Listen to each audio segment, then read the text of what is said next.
Hello everyone, welcome back to my YouTube channel. Have you ever wondered why George Orwell used animals instead of human beings to tell a political story? Why pigs become rulers and hardworking animals suffer? Today we are going to uncover the hidden meanings behind these animals. In this lecture, I will explain the most important symbols in animal form in a very easy and so if you are literature student or preparing for exam like BA, MA, CSS or PMS, this lecture is for you. First of all अगर हम introduction की बात करें, animal form जो कि हमारे पास एक एल्गोरिकल type का नोवेल है। फर्स्ट ऑफ ऑल अगर एल्गोरिकल टर्म को एलेबोरेट किया जाए तो एल्गोरिकल नोवेल ऐसे नोवेल्स होते हैं जिनकी सेटिंग, करेक्टर और इवेंट्स किसी डीपर मीनिंग को कन्वे करते हैं और वो इवेंट या वो सैम्बल्स किसी हिस्टोरिकल बैकग्राउंड से रिलेट होते हैं।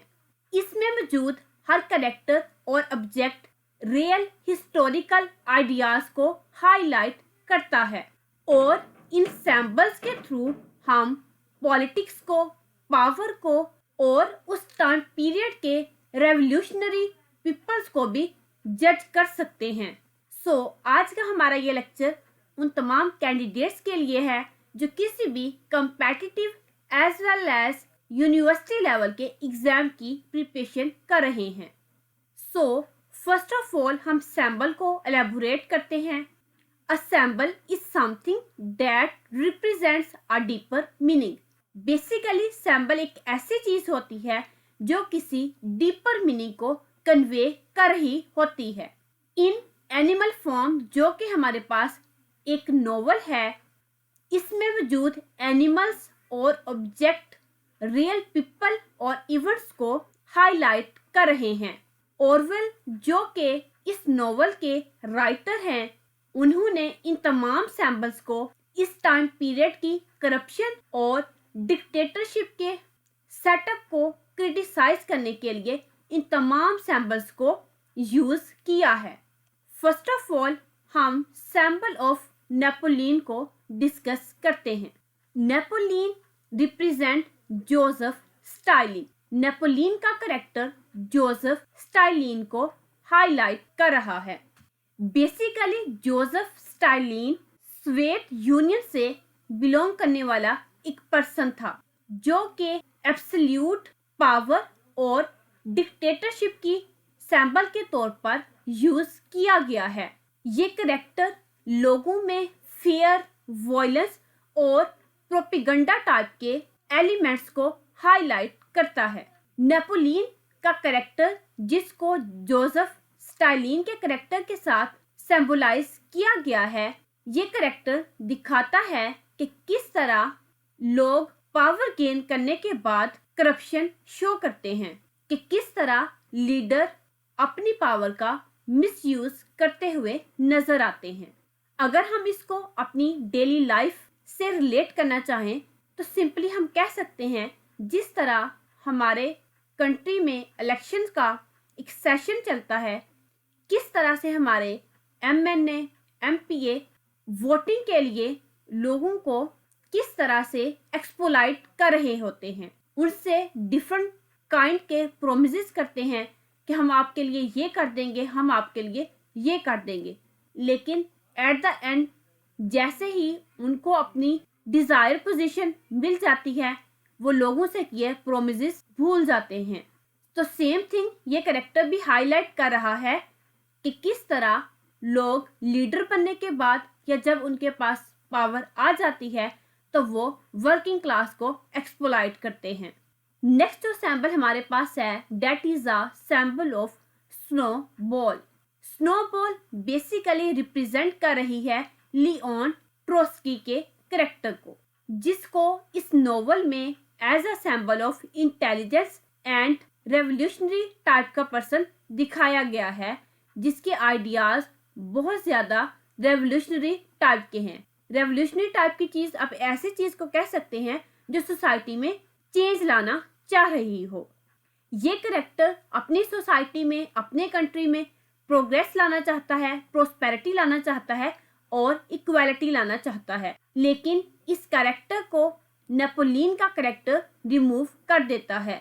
सिंपली आप कह सकते हैं नेपोलियन, जो कि एक लीडर के तौर पर काम कर रहा है, ये इस कैरेक्टर को सामने नहीं आने देता। नेक्स्ट हम सिंबल डिस्कस करेंगे, that is a symbol of boxer. Boxer को as a symbol of working class के तौर पर यूज किया गया है, जो कि सिंबल है हमारे पास लॉयल्टी का, हार्ड वर्क का एंड सेक्रीफाइस का। और वर्किंग क्लास का स्लोगन है आई विल वर्क हार्डर, कि मैं सख्त मेहनत करूंगा, जिसको एक्सप्लॉइट कर रही है हमारी अपर क्लास, सिंपली आप कह सकते हैं रूलर क्लास। नेक्स्ट सिंबल हमारे पास है सेक्युलर। ये सिंबल प्रोपेगेंडा को रिप्रेजेंट कर रहा है। एनिमल्स के साथ कंपेयर किया गया है यहाँ पर वर्किंग क्लास को, किस तरह से लीडर फॉल्स इंफॉर्मेशन के थ्रू वर्किंग क्लास को कंट्रोल करते हैं और ट्रुथ को अपनी लैंग्वेज के थ्रू चेंज कर देते हैं, और इसको as a symbol of media manipulation के तौर पर यूज किया गया है। सिंपली हम कह सकते हैं मीडिया लोगों को वही दिखाता है जो वो देखना चाहते हैं। फॉर एग्जाम्पल, मीडिया के पास इतनी पावर है कि वो किसी भी कैरेक्टर को, या आप सिंपली लीडर को कह सकते हैं, उसकी पॉजिटिव वे में उसको पोर्ट्रे कर सकता है या फिर उसको नेगेटिव वे में पोर्ट्रे कर सकता है, और इसके पीछे जो रियलिटी है वो टोटली अपोजिट होती है। सिंपली आप कह सकते हैं मीडिया के पास ये पावर है कि वो किसी भी नेगेटिव चीज को पॉजिटिव वे में और किसी पॉजिटिव चीज को नेगेटिव वे में इजीली पोर्ट्रे कर सकता है, और उसके अकॉर्डिंग लोगों के माइंड को चेंज करने की पावर भी रखता है। नेक्स्ट जो हमारे पास सिंबल है, that is a symbol of wind mill. Wind mill basically हमारे पास ऐसी मशीन्स होती हैं या ऐसी मशीनरी होती है जो काइनेटिक एनर्जी को मैकेनिकल एनर्जी में चेंज करने के लिए यूज होती है। अब ये विंड मिल्स फॉल्स प्रोमिसेस को रिप्रेजेंट कर रहे हैं, जो कि लीडर क्लास करती है वर्किंग क्लास के साथ, जब वर्किंग क्लास से अपना कोई काम निकलवाना होता है। इसको हम सिंबल ऑफ इंडस्ट्रियल प्रोग्रेस के साथ भी रिलेट कर सकते हैं कि किस तरह से जब इंडस्ट्रियल रेवोल्यूशन स्टार्ट हुई तो अपर क्लास ने लोअर क्लास को किस तरह से एक्सप्लॉइट करना स्टार्ट किया, किस तरह से वर्किंग क्लास अपर क्लास के लिए काम करती रही और एज अ रिटर्न उन्हें बहुत कम मिला। इसको सिंपली कह सकते हैं कि वर्किंग क्लास की होप्स को कंट्रोल करने के लिए भी इस विंड मिल का यूज किया गया। यहाँ पे वर्किंग क्लास के लिए एनिमल का वर्ड यूज किया गया है, जो कि वर्क बहुत ज़्यादा हार्ड करते हैं लेकिन इन रिटर्न उन्हें बहुत कम मिलता है या कुछ भी नहीं मिलता। नेक्स्ट हमारे पास सिंबल है 7 कमांडमेंट्स। कमांडमेंट्स बेसिकली रिप्रेजेंट कर रहे हैं लॉस एंड द कॉन्स्टिट्यूशंस, जिनको हमारे अपर क्लास या आप कह सकते हैं लीडर अपने अकॉर्डिंग चेंज कर लेते हैं। वर्किंग क्लास के लिए रूल्स और होते हैं और अपर क्लास के लिए रूल्स और होते हैं, और अपर क्लास अपनी नीड्स के अकॉर्डिंग इन रूल्स को चेंज कर लेती है। और ये सैम्बल है हमारे पास लॉ मैनिपुलेशन का, कि किस तरह से वर्किंग क्लास को यूज करती है हमारी अपर क्लास, और अपर क्लास अपने अकॉर्डिंग रूल्स बनाती है और अपनी नीड्स के अकॉर्डिंग उनमें चेंजिंग लाती रहती है। नेक्स्ट हमारे पास सैम्बल है animal form. Animal form basically represent कर रहा है रशिया को और सोवियत यूनियन को, कि किस तरह से इनका नेम चेंज कर देना एक फॉल्स रेवोल्यूशन के तौर पर सामने आया। एनिमल फॉर्म को चेंज करने से जस्ट रूलर चेंज हुए, जबकि कॉमन पीपल की सफरिंग सेम थी। सिंपली आप कह सकते हैं जिस तरह हमारी अपर क्लास अपने लिए रूल्स बनाती है और अपने अकॉर्डिंग उन रूल्स को चेंज करती है, तो वो सब कुछ किसके लिए कर रही है? जस्ट अपने लिए। उसमें कॉमन पीपल का कोई भी बेनिफिट नहीं होता। क्या रूलर्स खुद को चेंज करते हैं लेकिन कॉमन पीपल की प्रॉब्लम सेम वैसी ही रहती हैं। नेक्स्ट हम डिस्कस करते हैं इंपॉर्टेंस ऑफ सैम्बल्स कि इन सैम्बल्स की क्या इंपॉर्टेंस है, क्यों जॉर्ज ऑरवेल ने इन सैम्बल्स को यूज किया। ये तमाम सैम्बल्स जो हमने डिस्कस की, इनके थ्रू हम पॉलिटिकल मैसेज को गेट करते हैं और ये दिखाता है कि किस तरह से रेवोल्यूशन जो उस टाइम पीरियड पे उस सोसाइटी में आने वाली थी वो किस तरह से फेल हुई।